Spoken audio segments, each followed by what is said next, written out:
அண்ணா பல்கலைக்கழகத்தில் கணித தேர்வு வினாத்தாளை முன்கூட்டியே வெளியிட்ட தேர்வு கட்டுப்பாட்டு அலுவலக ஊழியரை சிபிசிஐடியினர் கைது செய்துள்ளனர். இது குறித்த கூடுதல் விவரங்களை எமது செய்தியாளர் சரவணனிடம் கேட்கலாம். வணக்கம் சரவணன், சிபிசிஐடி காவல்துறையினர் எப்பொழுது கைது செய்தனர்? இவர் மீது என்னென்ன வழக்குகள் பதிவு செய்யப்பட்டுள்ளது? இது குறித்த தகவலை சொல்லுங்க. அண்ணா பல்கலைக்கழகத்துல கடந்த 7ஆம் தேதி நடக்கவிருந்த அந்த தேர்வு கணிதத்தாள் தேர்வு முன்கூட்டியே அதனுடைய வினாத்தாள் வெளியானது. இந்த வினாத்தாள் வெளியானதுனால தேர்வு ஒத்திவைக்கப்பட்டது. அதே சமயத்துல இந்த வினாத்தாள் வெளியிட்ட அவர்களை கண்டறிவதற்காக உடனடியாக இந்த வழக்கு சிபிசிஐடிக்கு கொண்டு செல்லப்பட்டு அது வழக்கு பதிவு செய்து சிபிசிஐடி அதிகாரிகள் தொடர்பாக விசாரணை நடத்தினர். அதற்காக தனிப்படை அமைக்கப்பட்டு விசாரணை மேற்கொள்ளப்பட்டது.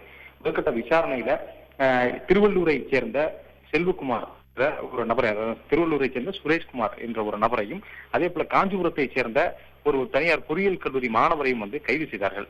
இவர்களிடம் நடத்திய விசாரணையில அந்த காஞ்சிபுரத்தை சேர்ந்த தனியார் கல்லூரி மாணவர் தான் மற்றவர்களுக்கு இந்த வினாத்தாளை மற்ற கல்லூரி மாணவர்களுக்கு கொடுத்திருக்கிறார். அவர் மூலமாகத்தான் சென்றிருக்கிறது என்பதும் தெரிய வந்தது.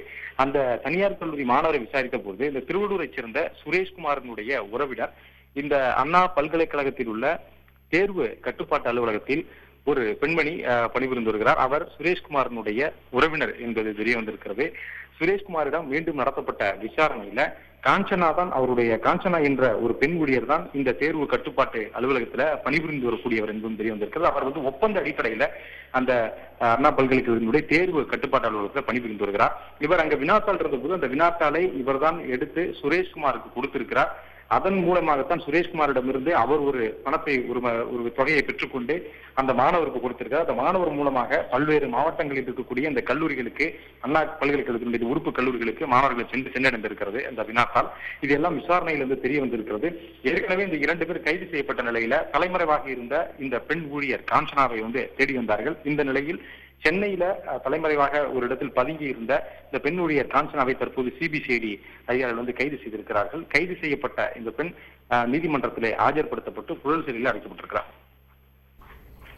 தகவலுக்கு நன்றி சரவணன்.